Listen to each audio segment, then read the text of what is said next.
Hello students, this is your EVS teacher Shikha. EVS fourth के chapter 14 में हमने पढ़ा डायरेक्शंस एंड मैप्स का चैप्टर, जिसमें हमने पढ़ा different types of main directions, types of सब डायरेक्शंस, लोकेशन क्या होती है, लैंडमार्क क्या होती है, मैप का स्केल क्या होता है और कैसे हम उसकी हेल्प से एक्चुअल डिस्टेंस को कैलकुलेट कर सकते हैं। आज के इस वीडियो में हम पढ़ने वाले हैं ईवीएस फोर्थ का चैप्टर नंबर 15, जिसका नाम है वाटर आ नेचुरल रिसोर्स। सो जैसे कि चैप्टर के नेम से क्लियर है, इस चैप्टर में पढ़ेंगे वाटर के बारे में, जो एक नेचुरल रिसोर्स है, मतलब जो हमें नेचर के द्वारा दी जाती है। तो चलिए अपना आज का चैप्टर स्टार्ट करते हैं। So this is our today's chapter, chapter number 15, and the name of the chapter is water a natural resource. Water, water everywhere, to wash my face and my hair. It's nice to drink it by the pool, sip it from a glass, clean and cool. It comes from clouds, we all know. It falls as rain and snow. Keep it clean or you can be ill as ill can be. Here at school, we have clean water to keep us cool.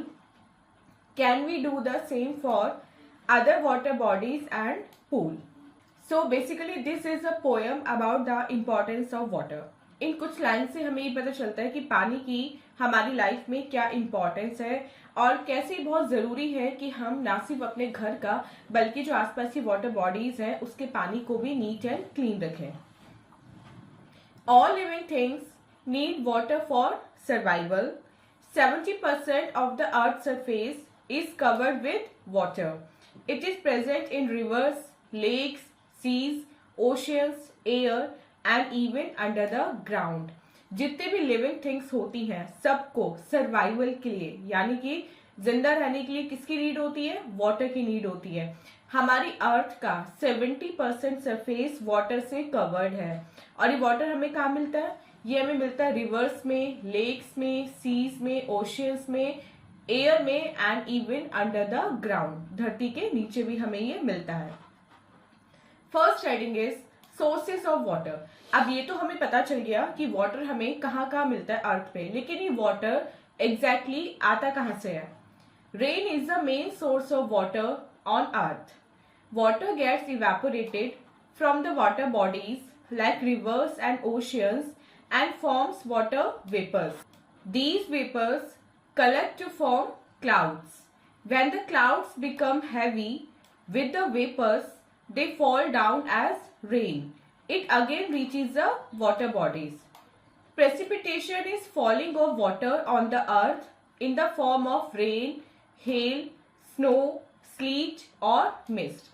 सो अर्थ पे जो main source of water है वो है rain. Water evaporate होता है क्योंकि सन की heat जब उसमें पड़ती है तो उसमें जो वेपर्स निकलती हैं वो वापस आकाश की तरफ जाती हैं, ठीक है। और ये वेपर्स कहाँ से निकलती हैं? रिवर्स से निकलती हैं, सीज से निकलती हैं और ओशियन से निकलती हैं।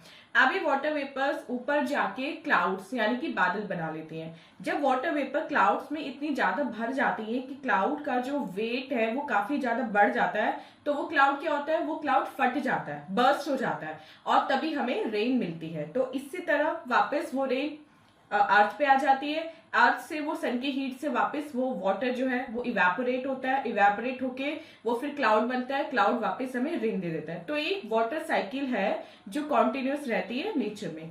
अब प्रेसिपिटेशन क्या होता है? प्रेसिपिटेशन होता है अर्थ पे पानी का गिरना। किस फॉर्म में? रेन की फॉर्म में, हेल की फॉर्म में, स्नो, स्लीट या फिर मिस्ट, मतलब धुंध की फॉर्म में, बर्फ की फॉर्म में, रेन की फॉर्म में या फिर जो कोहरा होता है उसकी फॉर्म में जब वाटर अर्थ पे गिरता है तो उसको बोलते हैं precipitation. When it rains, some water seeps into the ground through the porous layers of earth and collects below as underground water. It can be put to use by pumping it out with the help of hand pumps and tube wells. The water in the wells is also underground water. Some rainwater collects in water bodies on the ground like rivers, ponds, seas and oceans. Seas and oceans are very large water bodies on the earth. They have lot of water in them, but it is not fit for use for plants and animals as it is salty in taste. जब rain होती है तो कुछ पानी क्या होता है, वो अर्थ के अंदर चला जाता है, मतलब अंडर द ग्राउंड चला जाता है, जिसको हम बोलते हैं अंडरग्राउंड वाटर. इसको हम कैसे यूज कर सकते हैं? इसको हम एक पंप की हेल्प से यूज कर सकते हैं, लाइक जो वाटर पंप होते हैं या ट्यूबवेल की हेल्प से या जो हैंड पंप होते हैं उनकी हेल्प से हम इस अंडरग्राउंड वाटर को यूज कर सकते हैं. कुछ रेन वाटर वाटर बॉडीज में कलेक्ट हो जाता है. वाटर बॉडीज जैसे रिवर्स में, सीज में, ओशंस में या फिर पॉन्ड में. ओशन इस अर्थ पे सबसे बड़ी वाटर बॉडीज हैं, क्योंकि बहुत सारे सीज मिलके एक ओशन बनाते हैं, महासागर बनाते हैं. सो ओशंस का जो वाटर है वो होता तो बहुत सारा है सीज में, ओशंस में, लेकिन वो ड्रिंकिंग के लिए फिट नहीं होता. उसको ना प्लांट्स यूज कर सकते ना ही एनिमल्स यूज कर सकते हैं, क्योंकि वो वाटर सॉल्टी होता है, वो नमक का पानी होता है. उसको हमें रिफाइंड करना पड़ता है before making it fit for drinking. Reverse, ponds and lakes are sources of fresh water. Many villages, towns and cities develop around and near the water bodies. Can you write down some uses of fresh water? Rivers fed by rainwater are called rain-fed rivers. Godavari, Krishna and Kaveri are examples of some rain-fed rivers. They are full of water during the monsoon season. They may up dry during summers or quantity of water in them may reduce. They are also called seasonal rivers. Some rivers get water from melting snow and ice. They are called snow-fed rivers. They are perennial rivers, that is, they carry a lot of water all the year round. Ganga, Yamuna, Brahmaputra are snow-fed rivers. अब ये तो था salty water का source हमारे क्या होता है, seize and oceans. लेकिन जो हमारी रिवर्स होती हैं, पॉन्ड्स होती हैं और लेक्स, ये हमारे फ्रेश वाटर के सोर्सेज होते हैं. तो बहुत सारे विलेजेस, टाउन्स और सिटीज मोस्टली वाटर बॉडीज के किनारे ही बसते हैं. मतलब अगर कहीं पे वाटर बॉडी है, मतलब रिवर है या लेक है, तो उसके किनारे काफी ज्यादा शहर जो है वो बसे होते हैं. अब वो यहाँ पे आपसे पूछ रहे हैं कि क्या आप कुछ यूजेस बता सकते हैं फ्रेश वाटर के. अब जो रिवर्स है वो हमारी 2 टाइप की होती हैं. एक होती है रेन फेड रिवर्स और एक होती है स्नो फेड रिवर्स. सबसे पहले पढ़ते हैं रेन फेड रिवर्स के बारे में. रेन फेड रिवर्स वो होती हैं जो पूरे साल या तो सूखी रहती हैं या फिर उनमें बहुत कम पानी होता है, लेकिन जैसे ही रेन होती है तो वो भर जाती है. मतलब उनको जो फेड करता है कौन करता है, रेन वाटर करता है. और ऐसी रिवर्स है हमारी Godavari, Krishna and Kaveri. While on the other hand कुछ रिवर्स ऐसी होती हैं जो स्नो फेड होती हैं, यानी कि जब पहाड़ों पे बर्फ पिघलता है तो उसके पानी से ही वो जो नदियां हैं वो भरती हैं. लेकिन ये नदियां गर्मियों में सूखती नहीं है, ना ही इनका पानी कम होता है. और ऐसे रिवर्स हैं गंगा, यमुना एंड ब्रह्मपुत्र. ये पूरे साल भरी रहती हैं, चलती रहती हैं. लेकिन जो रेन फेड रिवर होती हैं वो रेन पे डिपेंड करती हैं चलने के लिए या अपने अमाउंट को इंक्रीज करने के लिए. Next topic is dams and canals. Dams are walls with doors built across rivers to control the flow of water. The water collects in reservoirs behind the dams. Lakes and reservoirs are used for water sports. Fields get water from rivers through channels called canals. Water from dams is used to produce electricity. This is called hydroelectricity. अब dams और canals के बारे में पढ़ते हैं. Dams हमारे reverse पे दीवार बना के दरवाजे बनाए जाते हैं जिनको बोलते हैं बांध, मतलब किसी चीज को रोकना. अब इसमें हम किस चीज को रोकते हैं, इसमें वाटर के फ्लो को रोका जाता है. लाइक बीचों बीच वहां पे वॉल बना दी जाती है, उसमें डोर बना दिया जाता है. जब कभी रेन आपको लगता है कि बहुत ज्यादा फेटअप हो रही है, मतलब उसका पानी बाहर निकल रहा है, तो उस डोर को खोल के पानी को बहा दिया जाता है. लेकिन मोस्टली इस डोर को बंद रखा जाता है और ये जो रुका हुआ पानी होता है इससे जो एनर्जी निकलती है इसी से हमारी हाइड्रो इलेक्ट्रिसिटी जनरेट होती है. मतलब इसी को ही बिजली बनाने के लिए, इस एनर्जी को, हाइड्रो इलेक्ट्रिसिटी को बिजली बनाने के लिए यूज किया जाता है. रेन से ही हमारी कैनाल्स बनती है, छोटी छोटी नहरें होती हैं जिनको हम रिवर्स में या फिर जो फील्ड्स में जब खेतों में पानी चाहिए होता है तो चैनल बना के, छोटे छोटे बांध बना के, मतलब उसमें, और उसके थ्रू हम खेतों तक पानी अपना पहुंचाते हैं. Next is a take a break activity, और देखते हैं इस टेक अ ब्रेक एक्टिविटी में हमें क्या करना है। Find out the names of rivers across which these dams are built. अब आपको उन रिवर्स के नाम बताने हैं जिनके ऊपर ये डैम्स बने हुए हैं। कौन से dams? Tehri dam, Bhakra dam, Sardar Sarovar dam, Indira Sagar dam, Hirakud dam, Nagarjuna Sagar dam, Krishna Sagar dam and Rihand dam. ये सारे डैम किन रिवर्स के ऊपर बने हुए हैं ये आपको लिखना है। इसके लिए आप अपनी टीचर की हेल्प ले सकते हैं या फिर आप इंटरनेट का यूज कर सकते हैं। Next topic is evaporation and condensation. तो इसमें फर्स्ट हमारा हेडिंग है evaporation. Evaporation is the process of changing of water into water vapour on heating. When the sun heats the water on the earth's surface, the water converts into water vapors which are taken up by the air. The amount of water vapor in the air is called humidity. We feel uncomfortable when humidity is high. When your mother hangs wet clothes in sun, they dry up because water in the clothes changes into water vapor. Evaporation is faster when humidity is less. अब evaporation क्या होता है? जब भी अर्थ पे water होता है तो वो सन की हेल्प से उस वाटर में से वेपर्स निकलती हैं और वो ऊपर आसमान की तरफ जाती हैं। वो वाटर किस में कन्वर्ट हो जाता है? सन की हीट की हेल्प से वाटर वेपर्स में। और वो वाटर वेपर्स क्या करती है? हवा में जाके ह्यूमिडिटी क्रिएट करती है, और जब ह्यूमिडिटी क्रिएट होती है, जब चिपचिपापन क्रिएट होता है तो हम बहुत ज्यादा अनकंफर्टेबल फील करते हैं जब ह्यूमिडिटी का लेवल काफी हाई हो जाता है। आपने देखा होगा कि आपकी मदर जब भी धूप में कपड़े सुखाती हैं तो कुछ टाइम बाद जो कपड़े होते हैं, बहुत गीले कपड़े होते हैं, वो सूख जाते हैं। ऐसा कैसे होता है? ऐसा इसलिए होता है क्योंकि जब सन की हीट उन कपड़ों पे पड़ती है तो जो वाटर है उन कपड़ों में वो वेपर्स की फॉर्म में उड़ जाता है और आपके जो कपड़े हैं वो सूख जाता है। और इवेपोरेशन कब सबसे ज्यादा होती है? इवेपोरेशन तब सबसे ज्यादा होती है जब हमारी ह्यूमिडिटी कम होती है। मतलब मई जून के जो सीजन होते हैं उनमें इवेपोरेशन ज्यादा होती है as compare to rainy season, जो कि हमारे होते हैं जुलाई एंड अगस्त और सितंबर। सो जब रेन होती है तब इवेपोरेशन कम होता है, कपड़े थोड़ा देर से सूखते हैं। लेकिन मई जून जब प्रॉपर एक हीट होती है, हॉट सीजन होता है, तो इवेपोरेशन सबसे ज्यादा होती है। Next is an activity. इसमें to show that evaporation is faster when surface layer is exposed। इसमें आपको ये बताया गया है इस एक्टिविटी के थ्रू कि इवेपोरेशन कब सबसे ज्यादा फास्टर होता है? जब सरफेस लेयर एक्सपोज हो जाती है। एंड सेकेंड एक्टिविटी में आपको बताया गया है to show that water evaporates when left in the open, कि खुले में अगर पानी छोड़ दिया जाए तो वो वाटर जो है वो इवेपोरेट हो जाता है। उसमें अगर आप किसी डिश में पानी भर के धूप में रख दें तो कुछ टाइम बाद जो पानी है वो सारा सूख जाएगा, डिश बिल्कुल खाली हो जाएगी। And third activity is to show that evaporation is faster when it is windy. और इसमें ये दिखाया गया है कि जब हवा चलती है तब इवेपोरेशन सबसे ज्यादा होता है।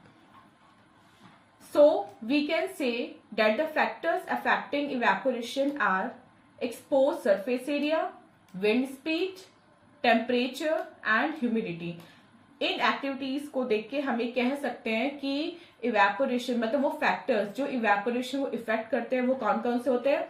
वो होते हैं हमारे एक्सपोज सरफेस एरिया। जब जो सरफेस एरिया वो एक्सपोज हो, किसको? सन को।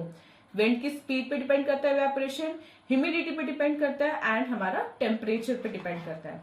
Next topic is condensation. Condensation evaporation का जस्ट अपोजिट होता है। इवेपोरेशन में क्या होता है? जो वाटर है वो वाटर वेपर बन के उड़ जाता है, और कंडेंसेशन में क्या होता है? वाटर वेपर वापस वाटर में कन्वर्ट हो जाती है। Take some water in a pan with the help of an adult, heat it on a gas stove, place a plate over the pan. What do you notice when you remove the plate after some time? We see tiny droplets of water on the underside of the plate because water vapors cool down on touching the plate and change into water. So we can say that condensation is a process of changing water vapors into water on cooling. अब आपको क्या करना है? एक pan में कुछ पानी लेना है और किसी एडल्ट की, किसी बड़े की हेल्प से आपको उस पानी को बॉईल करना है। उस पैन के ऊपर आपको एक प्लेट रख देनी है। थोड़े टाइम बाद आप क्या नोटिस करेंगे? आप नोटिस करेंगे कि जो प्लेट है उसके ऊपर बहुत सारा वेपर्स आ गया है। जब आप उस प्लेट को साइड में रख देंगे विद दोज वेपर्स, तो कुछ टाइम बाद वो जो वेपर्स है वो वाटर में कन्वर्ट हो जाएंगी। ठंडी होके वो जो वेपर्स है वो उसमें वाटर में कन्वर्ट हो जाएंगी। तो आप कह सकते हैं कि इवेपोरेशन में वाटर वेपर्स में कन्वर्ट होता है, एंड कंडेंसेशन में जो वाटर वेपर्स होती हैं वो वापस ठंडी होके किस में कन्वर्ट हो जाती हैं, वाटर में कन्वर्ट हो जाती हैं। Next topic is water cycle. Water evaporates from the surface of water bodies due to the heat of the sun. It changes into water vapors. As the vapors rise high up in the air, they cool down and form clouds due to condensation. Gradually, many water droplets collect in the clouds. Then they become heavy and precipitation takes place. The rainwater goes back to the ground into the water bodies again. Precipitation can be in the form of rain, hail, snow and sleet. Thus, the water cycle is completed. This is a continuous process. Due to the water cycle, the level of water never reduces on the earth's surface. अब जैसे कि अब तक का chapter पढ़ के हम समझ चुके हैं कि वाटर साइकिल होती क्या है। सबसे पहले क्या होता है, जो अर्थ सरफेस पे वाटर होता है वो इवेपोरेट होता है। इवेपोरेट होता है किसकी मदद से, सन की गर्मी की वजह से, due to the heat of the sun. उसके बाद ये वाटर वेपर में कन्वर्ट हो जाता है। जब वाटर वेपर्स ऊपर आसमान में जाती हैं तो वो ठंडी होके क्या बना लेती है, क्लाउड्स बना लेती है। क्लाउड जब बहुत भर जाता है, उसका वेट बहुत ज्यादा हैवी हो जाता है, तो वो फट जाता है, बर्स्ट हो जाता है और हमें रेन मिलती है। ठीक है, और रेन जब मिलती है तो वापस जो पानी है वो हमारा अर्थ के नीचे भी चला जाता है और हमारा वाटर बॉडीज में भी चला जाता है। अब वापस सन की हीट से वो जो पानी है वाटर बॉडीज का वो वापस वेपर्स बनता है, और ऐसे हमारी जो नेचर है उसमें वाटर साइकिल चलती रहती है। और इस वाटर साइकिल की हेल्प से क्या होता है, हमारी जो अर्थ है उसका पानी कभी भी कम नहीं होता, क्योंकि जितना पानी वेपर्स की हेल्प से ऊपर जाता है उतना ही पानी हमें रेन की हेल्प से वापस नीचे मिल भी जाता है। सो स्टूडेंट्स, ये था हमारा आज का चैप्टर। आई होप आपको evaporation, condensation, water cycle and importance of water in nature आपको अच्छे से क्लियर हो गया होगा। अब चलते हैं अपने एक्सरसाइज पार्ट की तरफ और देखते हैं एक्सरसाइज में हमें क्या करना है। Tick the correct option. Correct option को टिक करना है। First question is, it is a main source of water. ये वाटर का मेन सोर्स है, so correct answer is A, rain. Second, hail, snow, sleet और all forms of hail, snow, sleet, ये किसकी form है, ये है प्रेसिपिटेशन की form. Third, it has underground water. किस में अंडरग्राउंड वाटर होता है, वेल में, कुएं में।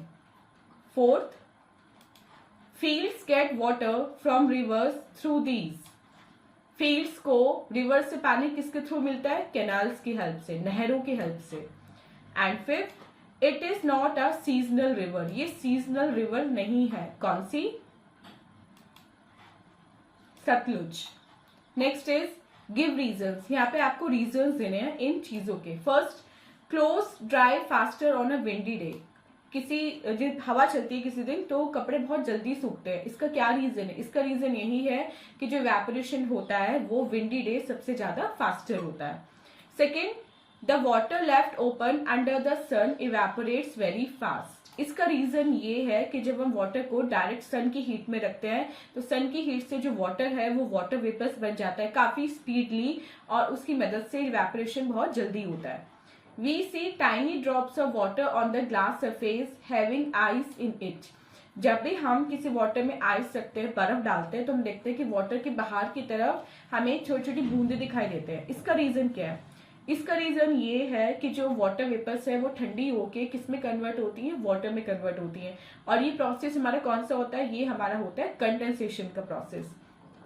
नेक्स्ट आपको डिफाइन करना है प्रेसिपिटेशन को, इवेपोरेशन को, कंडेंसेशन को, humidity, water cycle, snow fed rivers and canals. So students, this was our today's exercise. I hope आपको कंप्लीट चैप्टर विद एक्सरसाइज अच्छे से क्लियर हो गया है। And this was our today's video. मिलते हैं अपनी नेक्स्ट वीडियो में इससे नेक्स्ट चैप्टर की एक्सप्लेनेशन के साथ। Till then, take care, bye bye.